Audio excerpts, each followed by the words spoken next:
In 1912, the Titanic slipped beneath the North Atlantic and vanished into the depth.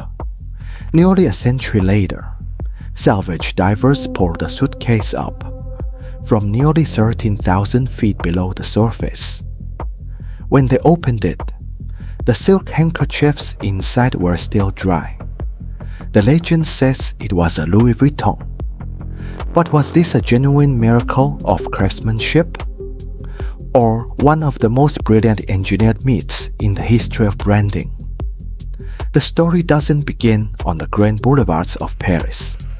It begins in a tiny border village in eastern France that almost nobody has ever heard of, a place called Angers. The year was 1835. France was tearing itself apart. The political chaos of the July monarchy had settled, and the wave of industrialization hadn't yet reached the countryside. For most kids born in rural France, their future was already decided the moment they came into the world. Inherit your father's land, learn a trade, and die in the same village where you were born. 14-year-old Louis Vuitton was supposed to follow that same path. He was born on August 4th, 1821. His father was a carpenter and farmer. The family got by, but barely. Then, when Louis was 10 years old, his mother died. His father remarried, and the stepmother brought coldness, constant criticism, and that suffocating feeling where even your own home doesn't feel like a place you belong. Working at the mill was dirty, monotonous, and endless. So Louis made a decision that could have gotten him killed. He left.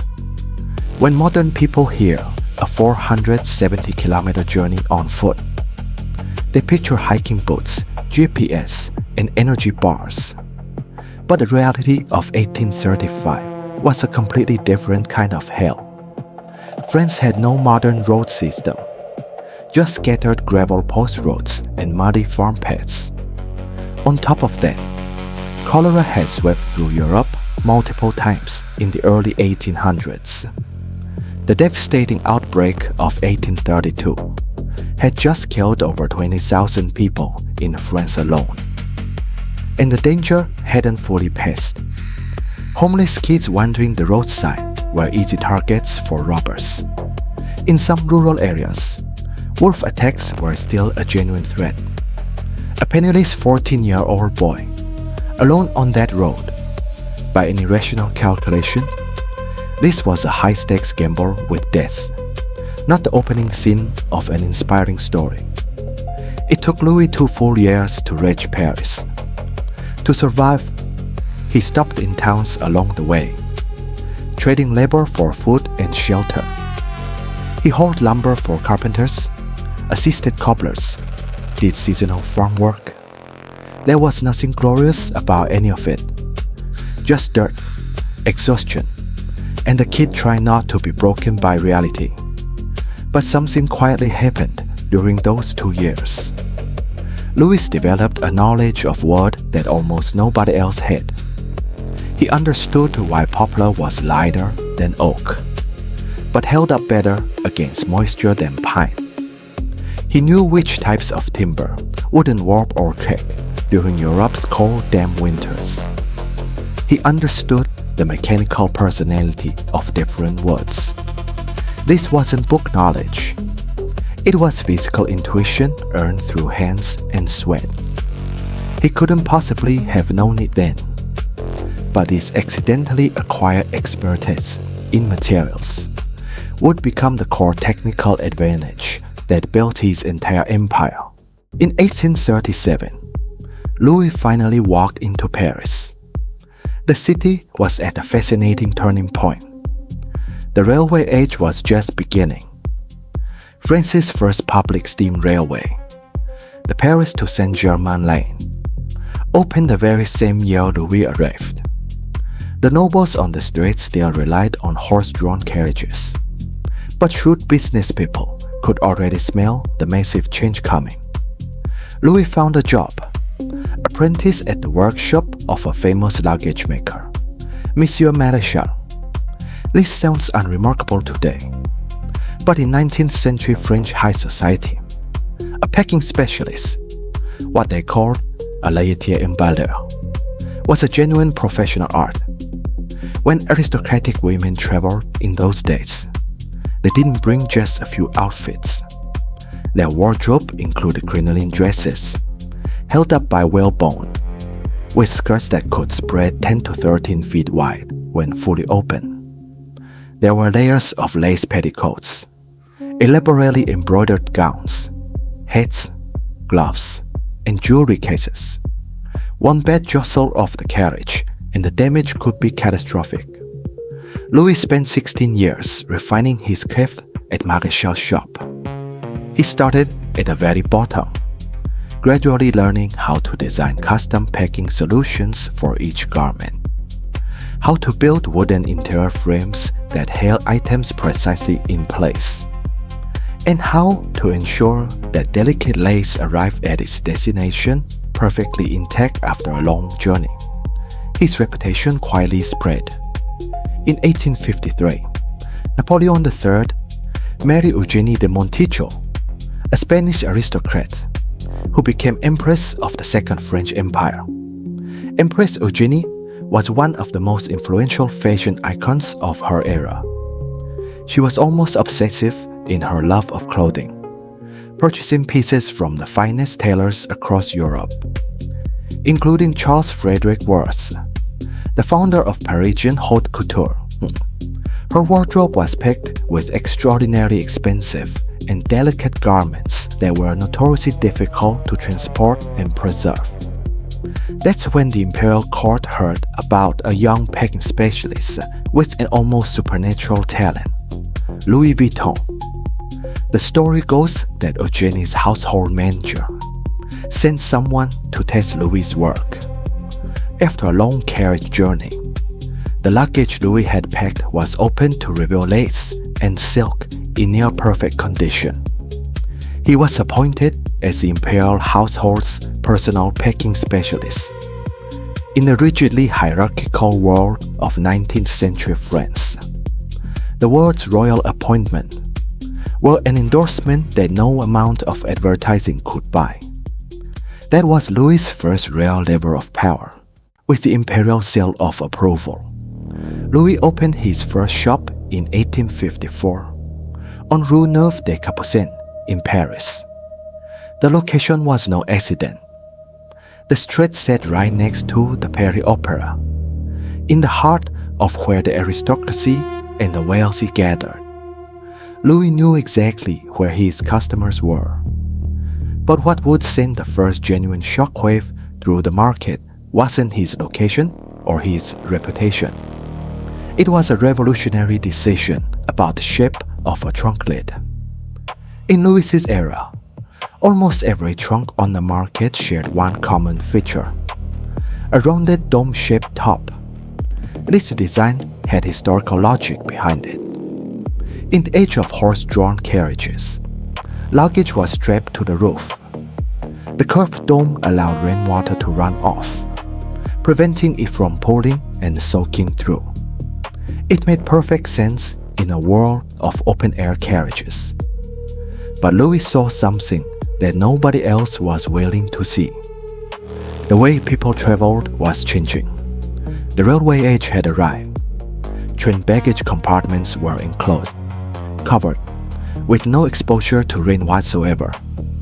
Those compartments were rectangular and limited in size. And in that kind of space, dome-top trunks were a disaster. Stack two dome trunks and you waste an enormous gap of air between them. Space efficiency was terrible. On luxury ocean liners, the problem was even worse. Transatlantic crossings meant luggage stacked in tight cargo holds for weeks at a time, where every inch of space translated directly to cost. So in 1858, Louis unveiled a product that would shock the market: the flat-top Trianon waterproof canvas trunk. Two innovations launched simultaneously. First, the flat top. Gone was the rounded dome. The lid was now perfectly horizontal, Trunks could now be stacked directly on top of each other, doubling space efficiency. Second, the Trianon Grey waterproof canvas outwent the traditional heavy leather. In came a specially treated grey canvas, coated with Louis' own waterproofing formula. The canvas was far lighter than leather, offered superior water resistance, and wouldn't mold or rot when exposed to moisture. This wasn't an aesthetic update. Louis had taken luggage designed for horse-drawn carriages and rebuilt it as a standardized solution for the industrial age of railways and steamships. The upper class went wild for it, not just because it looked elegant, but because it genuinely worked better. Here's something most people don't know, and it might surprise you. A lot of people assume that the iconic monogram canvas is some kind of premium, exotic leather. It isn't. It's plastic. More precisely, it's an industrial material called coated canvas. The base is cotton fabric coated on the surface with a layer of PVC, polyvinyl chloride. The formula is essentially the modern evolution of the industrial waterproofing technique Louis developed back in the 19th century. A material that costs a fraction of 4-grain calfskin to produce. Transformed through obsessive design, precision manufacturing, and a brand narrative built over nearly 2 centuries into one of the most recognized luxury symbols on earth. Consumers stopped buying the material long ago. What they're buying is the visual symbol that can't be easily replaced. The canvas was always a practical choice. Louis' tool for beating the leather industry on cost and durability. What made it luxury was not the material itself, but 170 years of unbroken brand building. After the flat-top canvas trend exploded in popularity, counterfeits were inevitable. In the mid to late 1800s, there was no meaningful intellectual property framework. Once a design hit the market, competitors could copy it, with almost no legal consequences. Louis and his son, Louis Vuitton, faced the ultimate test that every successful brand eventually encounters. Their response wasn't to sue, and it wasn't to compete on price. It was to continuously raise the technical cost of imitation. In 1872, Louis introduced a new canvas with reddish-brown stripes over the grey Trianon base. The point wasn't that stripes looked better. It was that stripes were harder to replicate precisely. The printing accuracy and color formula both raised the bar for counterfeiters. But forgers caught up. In 1888, Louis introduced a second signature canvas, the damier checkerboard pattern. This design was more technically complex, but more importantly, Louis did something remarkably forward-thinking for the era. He printed Louis Vuitton Déposé directly onto the fabric, meaning Louis Vuitton, registered trademark. Then George inherited the brand, and the never-ending war against fakes.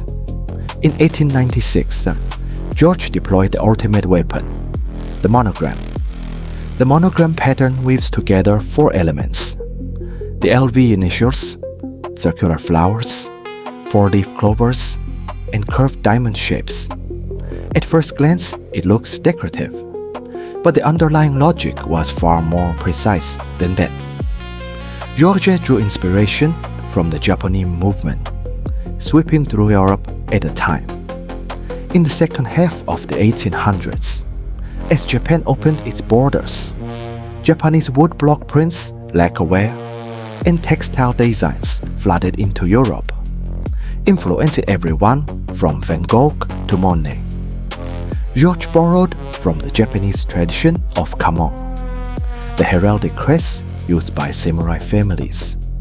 Each family had its own unique crest, built from geometric shapes and abstract floral elements, complex and symmetrical and laden with ceremony. George took that concept of a family identification symbol and grafted it onto the LV brand language. What he created wasn't just a logo. It was a sophisticated visual encryption system.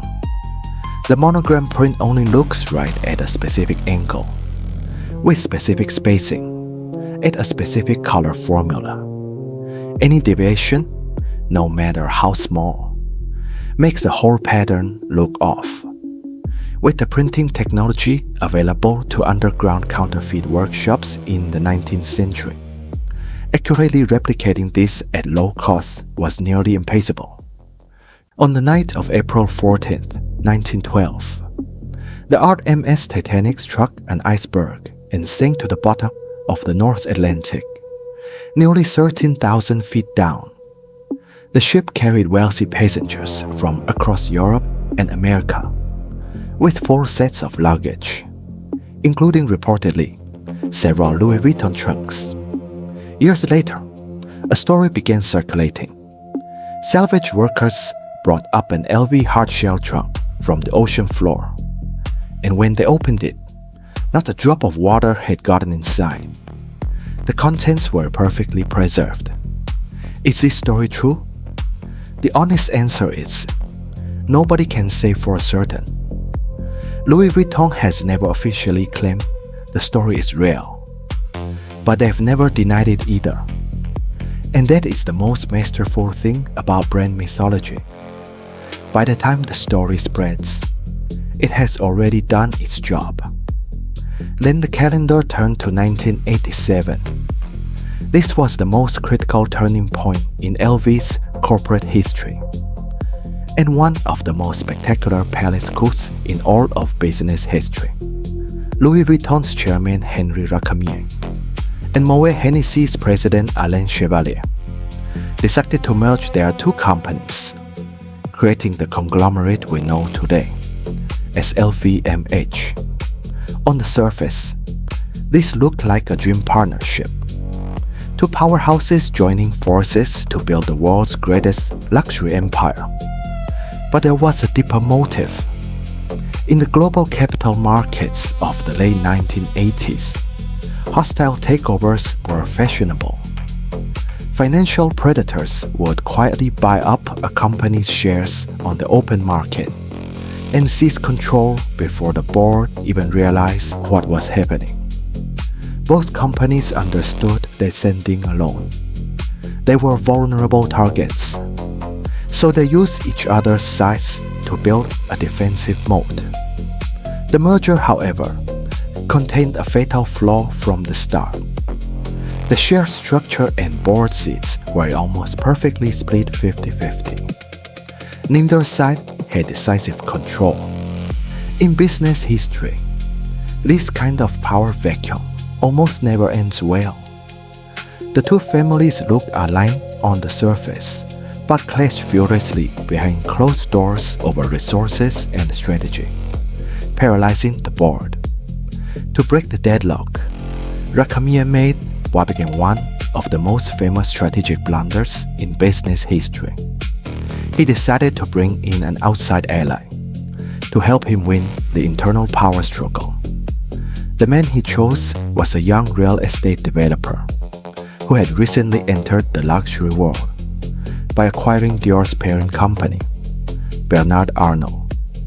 In Racamier's eyes, Arnault was well-funded, fashion-savvy, and still new to the industry. Yet a perfect enforcer who could be controlled. Racamier invited Arnault to take a stake in LVMH, expecting him to vote with Racamier's side on the board and suppress the wine and spirits faction. What Racamier didn't realize was that he had invited in a chess grandmaster. What Arnault did next was a masterclass in capital warfare. In October 1987, Black Monday hit. Global stock markets crashed in a single day, and LVMH share price collapsed along with them. Arnault used the depressed prices as cover. He quietly partnered with British drinks giant Guinness to form a joint venture. and they began quietly absorbing LVMH shares from retail investors on the open market.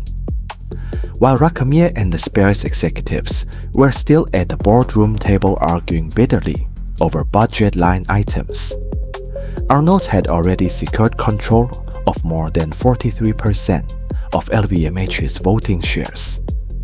He was now the company's largest shareholder in everything but name. Then Arnault showed the coldest face of capital.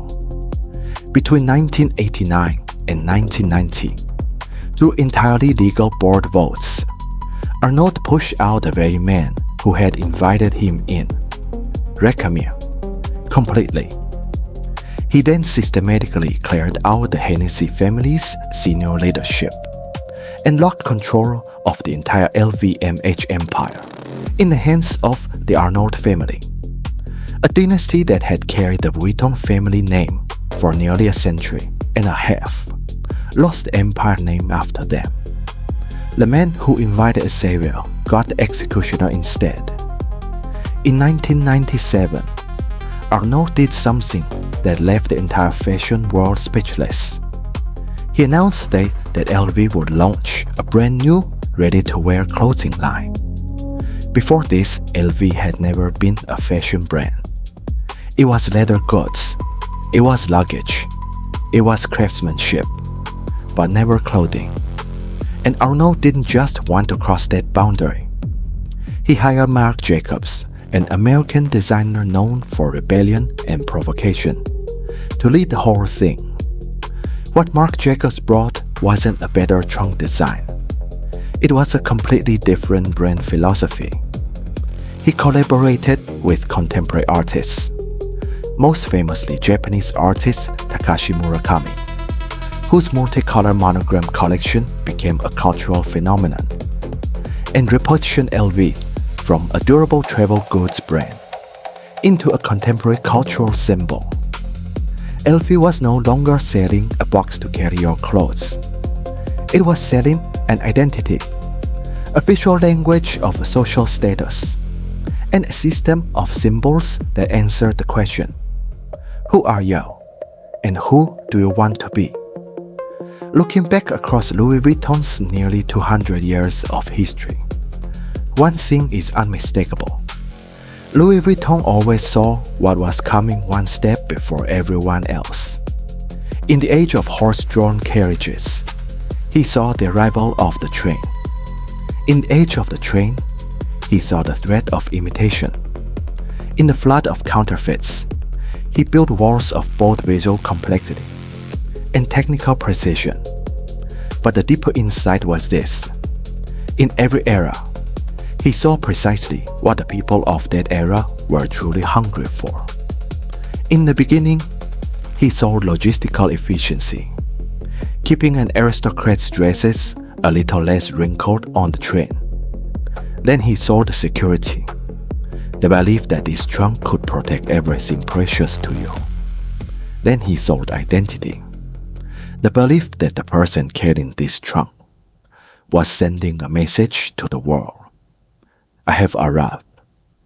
From a 14-year-old broke kid who walked through 470 kilometers of mud to a global luxury empire with annual revenue exceeding 20 billion euros. Louis Vuitton. It never really sold luggage. What it sold was the image you had of yourself, the moment you held it in your hands.